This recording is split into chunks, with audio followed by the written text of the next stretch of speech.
Hey everyone, and welcome. So this week, we're diving into Thanksgiving. Now, we all think we know the story, right? Pilgrims, a big harvest. But the source we're looking at today, a sermon, unpacks a much deeper and honestly, a much more challenging story about what gratitude really is. That's also why you'll see some key phrases on the slides in Korean. All right, let's get into it. So let me just start by asking you a question. What are you thankful for? Seriously, take a second. If you're like most of us, your mind probably jumps straight to the good stuff, right? The promotion you finally got, a clean bill of health from the doctor, hitting those goals you set for yourself this year. See, our gratitude is so often a direct response to getting what we wanted. But what about the other side of that coin? It's one thing to feel grateful when everything's going your way. But the source for this explainer really pushes us to think about the plans that completely fell apart, the tough struggles, the moments of real loss. So, the big question is, can gratitude exist even then? And that question, well, it brings us right into our first section.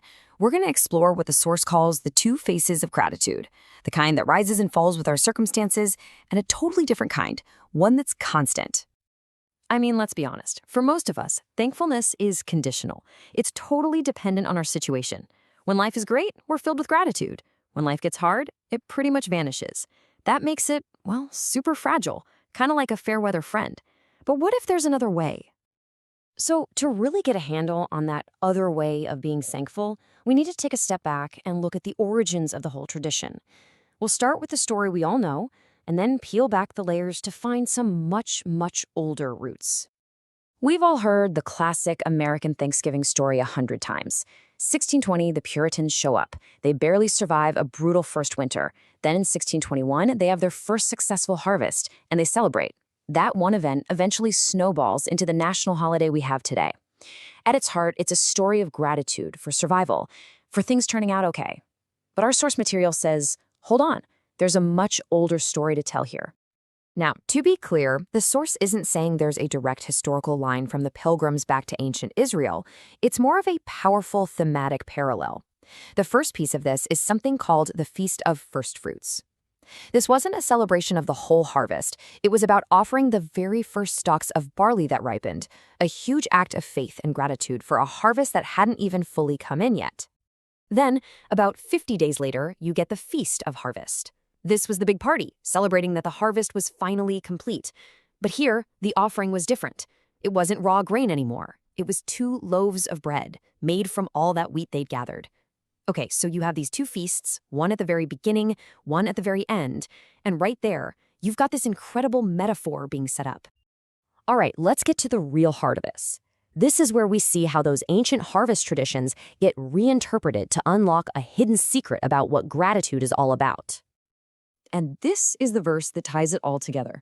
In the Christian scriptures, the Apostle Paul describes the resurrected Jesus as the first fruits. So, you see the connection?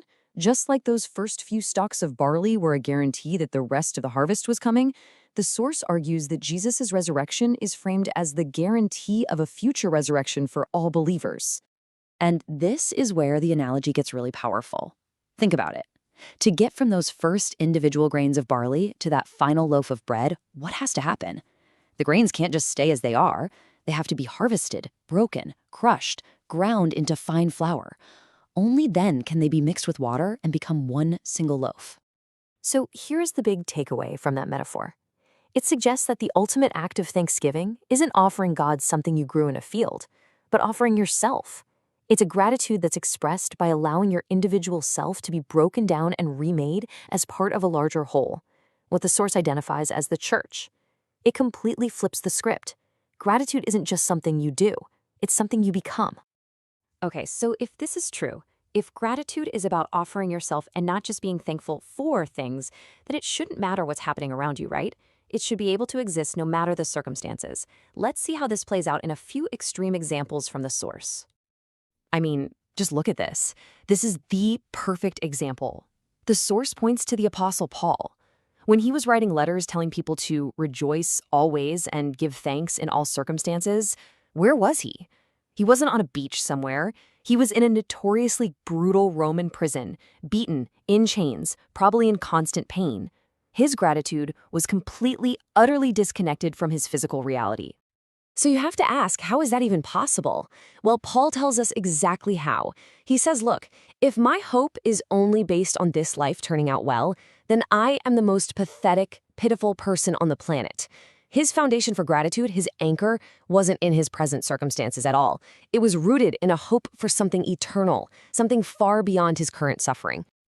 And if you think that's just some ancient story, the source brings it right into the modern day with this incredibly powerful anecdote about a Christian grandmother in North Korea. She lives near train tracks, and because any expression of her faith means immediate execution, the only time she can sing praises to God is in those brief, loud moments when a train is roaring past her house, using its noise to cover her voice. I mean, that is a gratitude that literally risks everything. This kind of just radical gratitude, it leads us to the final big idea from our source. It's this concept that true, unshakable thankfulness comes from the deep understanding that you have received a gift that you can never, ever repay. And the source calls this a debt of love. Now, don't let the word debt throw you off. This isn't like a credit card bill. It's that overwhelming feeling of gratitude you have when you've been given something so priceless, so immense, like life itself, that you know you could never earn it or pay it back. Here's an analogy the source uses to really drive this home. Imagine you owe someone $1,000. Okay, you can work hard, you can budget, you can probably pay it back. But what if you owe someone $10 billion? The number is so astronomically huge, you can't even begin to make a dent. Your only possible response is to live in constant, humble acknowledgement of the gift. You're bankrupt, but in the best possible way. And what this creates is what the source calls a debtor's heart. It changes everything. It's a fundamental shift. You start to see that the best things in life aren't earned. They're gifts. You live with this deep humility.